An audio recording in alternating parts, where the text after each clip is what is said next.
Welcome, ladies and gentlemen, to another episode of the Think Clinical podcast. My name is Hamza. Always amazing to be here. I love the whole idea of what we share here on this platform and all the feedback that you give us. We really do appreciate that.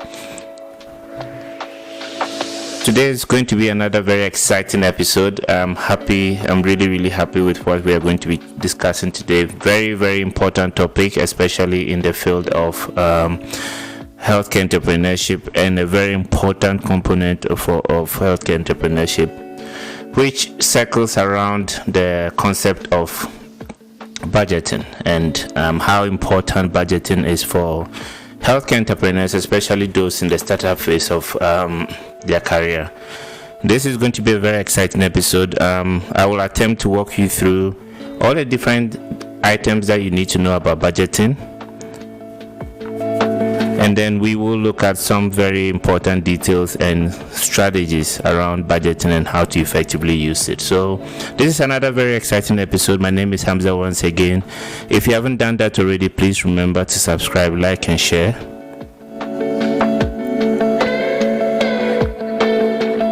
And stay tuned. So the very important thing that we need to be to know about budgeting as healthcare entrepreneurs is simple. And I feel like this is a topic that a lot of doctors, a lot of doctorpreneurs, a lot of healthcare entrepreneurs try to avoid, especially in the initial phases of their career or their ideas. Because when you're conceptualizing an idea, there's a tendency for you to feel like this idea has to succeed regardless of what. And I've said this in my previous episodes, where people feel the need to pursue their idea beyond any other obstacle that might be presenting itself at a time when any individual is trying to push this idea forward. So a lot of issues with budgeting, it has to start from day one. And I have learned this the hard way, where you have an idea, you are pursuing a very important healthcare entrepreneurship idea, and you forget that there's a component to this whole process that has to hold you and the whole idea accountable. What does that mean? When you put a budget process to everything that you're doing as a startup, what that does for you is one of two things, or both. One, it helps you identify when to cut your losses and move on, knowing objectively well that the idea is a bad one. That's the first thing it does for you. The second thing it does for you is that it keeps you in check. If you are able to move beyond the viability of the idea, it keeps you in check to know whether or not you're staying within what you're supposed to be making as a company and what you're supposed to be spending. And if at any point you are not in line with what you budgeted or what you projected, then you have the advantage of coming back to review strategy. You have advantage of coming back to review what has been done right and what has not been done right, and using that information to inform how you are going to move forward, either in managing your expenses, because maybe you are being too aggressive in the beginning of your business and it's probably not bringing the right returns, or being more aggressive with your approaches, knowing that the more aggressive you are, the higher the tendency, because you can see the data reflecting at each stage of your business and what you've done. So the big part of this for everyone is to be sure that you totally understand that budgeting is an important component of any business you do, whether you're already established or you are now starting. Now, people want to get into a space where they start from scratch, they make sure that they have the business running before they actually start doing budgeting. But that is too late. If you ask me my opinion, that is way too late for you to be able to start anything around budgeting. Budgeting comes with the idea. Budgeting comes with you building your projections. Budgeting comes with you starting in the beginning to hold yourself accountable and opening yourself up to the possibilities that if your projections do not line up, at any point you pull the plug, you go back and reevaluate your idea and possibly come back or not. But the big part of what most healthcare entrepreneurs don't want to face is the fact that the idea they come up with could be a bad idea, and they don't want a situation where they subject this idea to all these metrics and all these projections, and then it doesn't play out that way. Then and again, because of how objective these numbers are presented to you, you have no option but to stick to them. So today, let's look at how budgeting is done generally, and this is going to apply for if you have a business from 0 years to even 10 years, but I'll limit it to 5 years, because a lot of the different things that I'm going to be talking about are to help you appreciate the value of budgeting, or how to do it and how to keep yourself accountable throughout the whole budgeting process. The first thing I want to actually talk about is that a lot of us do not have a fundamental understanding of what budgeting is supposed to be. Now, as a company, you are supposed to have your operating plan in place, and that is all the good things and all the beautiful things you want to achieve as a company. But we forget that that operating plan has to be translated into numbers, because you have to fund it somehow. And as money goes out of the company, there has to be a way to bring money back in. So budgeting is just a way of you converting your operating plan into revenues, into expenses, into cash. That's what budgeting is purely about. So any idea, any plan that you've put together operationally, you're just translating that into revenue, expenses, and cash. How are you going to spend? How are you going to make money back? Now, if you're in any of these stages of your business, whether you've done a budget before or not, you would approach the budgeting system in two different ways. We have one way where it's done incrementally, and that is for those who have already started the habit of building budgets year on year. So let's say you are in year 5 of your business, and now maybe from year 2 or 3 you started putting together your own budgets year on year, right? What you'll be doing is more of an incremental budgeting system if you want to. What does that mean? Because you already have a trend, you already have the data, you've already budgeted for existing programs and projects and people and equipment.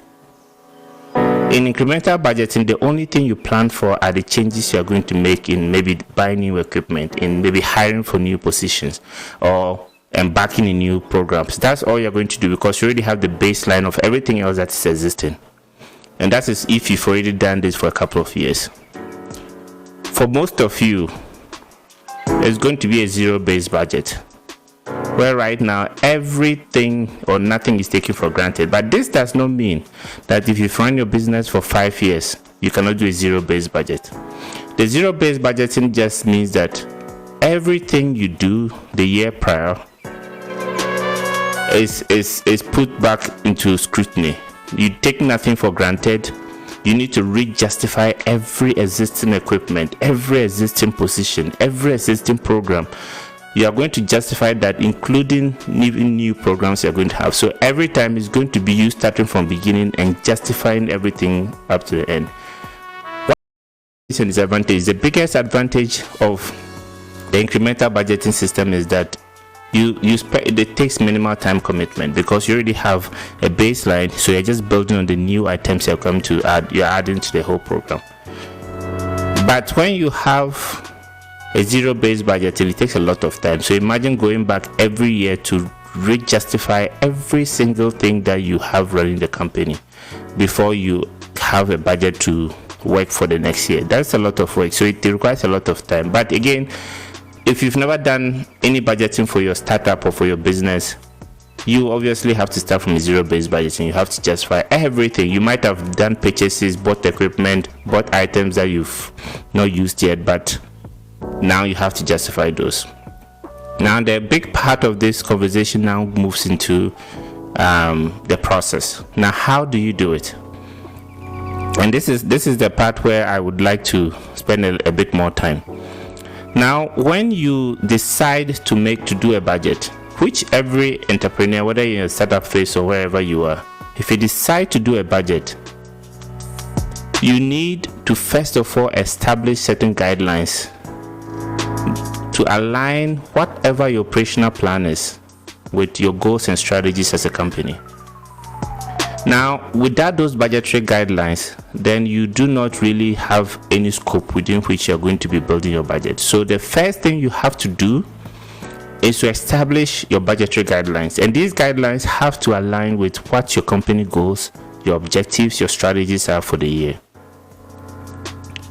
The second thing that you have to do is to gather enough data that you need to be able to make a budget that is very practical, that is applicable, and that can be used by your company all through the year. What does this mean? You need to go to departments, look at staffing needs. If there's anything on janitorial or cleaning, how much space do you need to be cleaning in those areas? What equipment do you have in those departments? What kind of services would they need? What kind of consumables would they need? What is the consumption pattern of those consumables?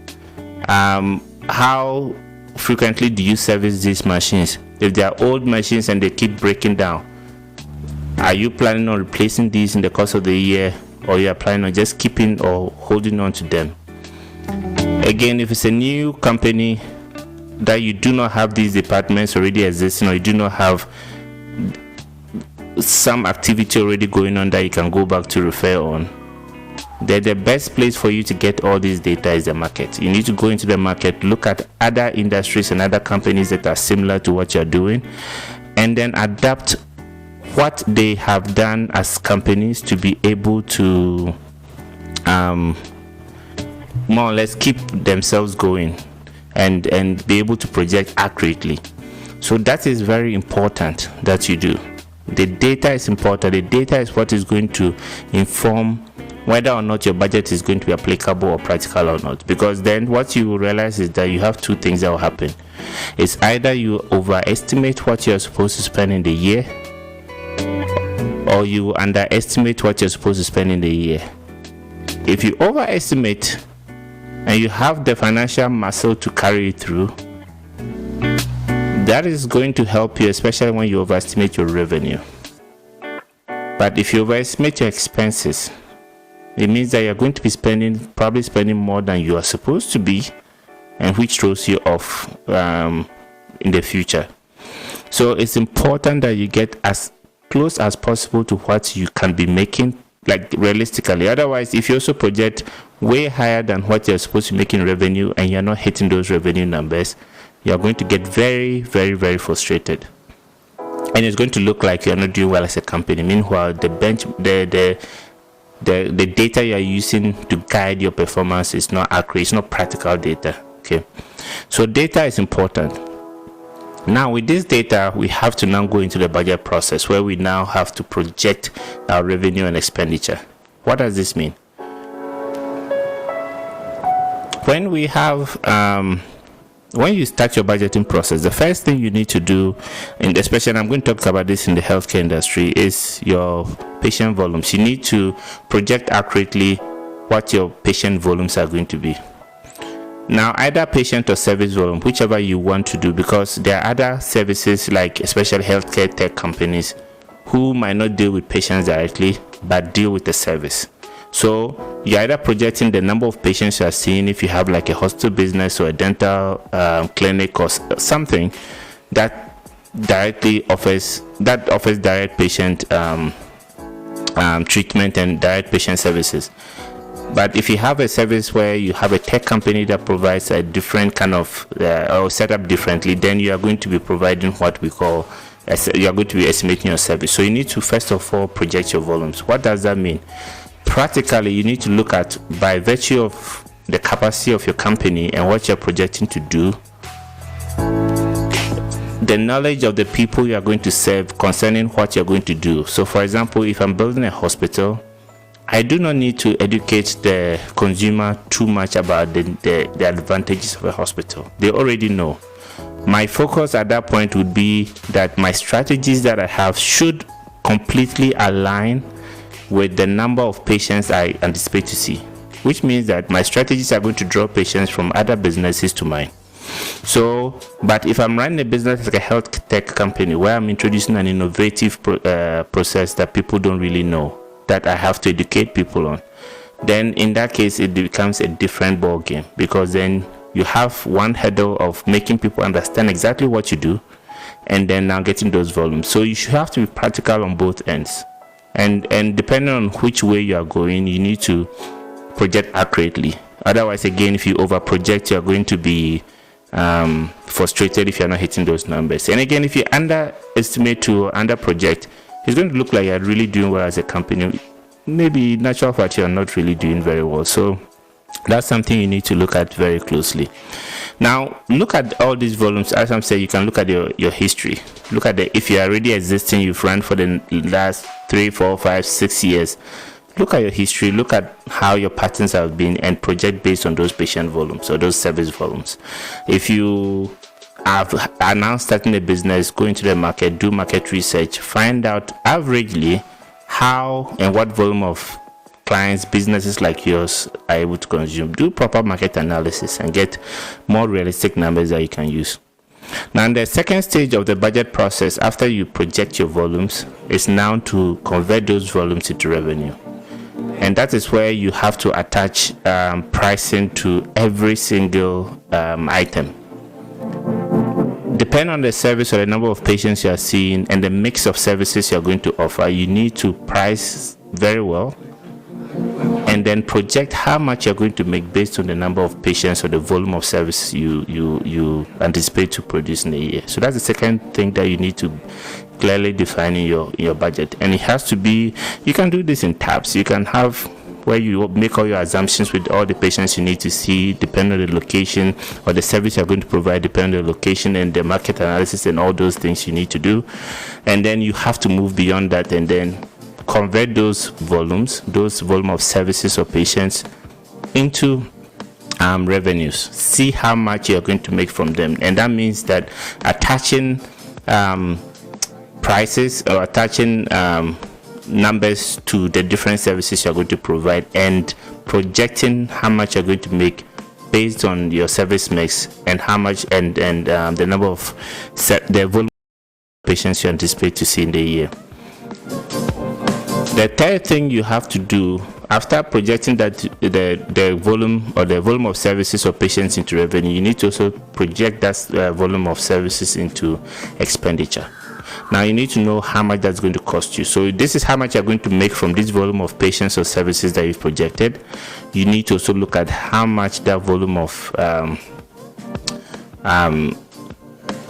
that expense requirement for providing services to that volume of people, or whatever the capacity of what you want to serve. So you need to have that clear.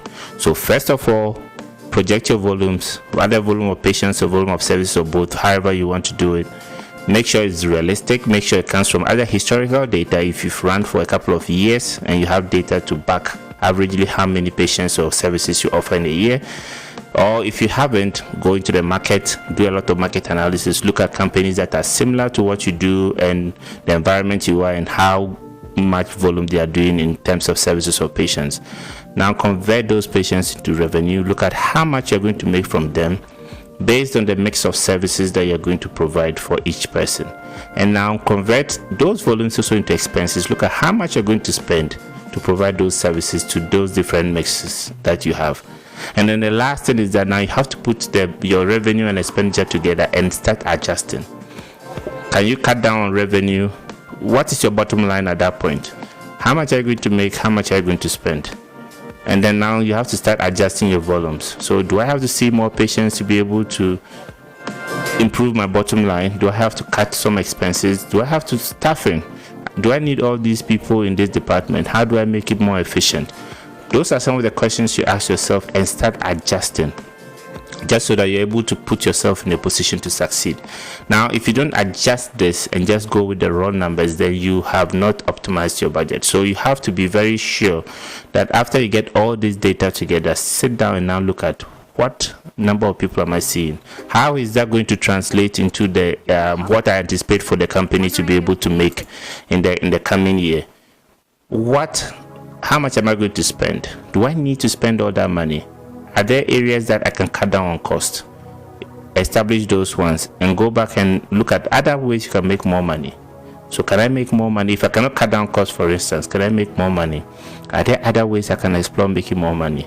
Look into all those different things, and then you'll be able to come out objectively to find a very realistic budget that you can go into a year with. And the big thing is that once you finalize on your budget, and as with you and whoever your management team is, you approve and you are all okay with it, and you think you are moving forward with it, you need to stick to it. You need to stay below budget, and that comes with you continuously monitoring your budget versus actual.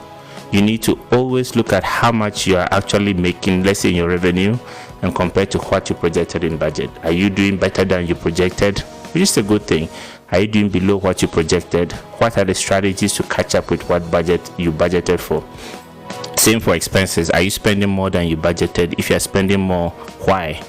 Where can you cut down costs? Did you underestimate or value some of the things that you are going to be doing? If that's the case, how do you adjust? Where can you shift some of these expenses to? The same thing, if you are below budget on expenses, what are you doing right? How are you keeping it low? How are you going to maintain it all through the year? That is the most important part of a budget. So a budget shouldn't just be a document you put together and shelf it somewhere and go about your normal business day. If at any point a decision you make does not align with your budget, if you don't have the capacity to monitor your budgeted revenue and expenditure against your actual continuously, at least once monthly, and sitting down as a management team and really looking through them, you have no business putting together a budget. But again, that does not dismiss the advantage of having a very good budget as a company. So I hope this was helpful. Make sure that whenever you're having this, you hold yourself to the highest level of accountability, and that is a way, budgeting is a way for you to be able to hold yourself to that level of accountability, and making sure that your strategies, your plan operationally aligns with the numbers, and you're able to move forward with that. So this has been another episode of the Think Clinical podcast. Again, always a wonderful and a great pleasure to be here. I appreciate all the time you spend with us, and please leave your comments below if you have any, and we will talk to you soon.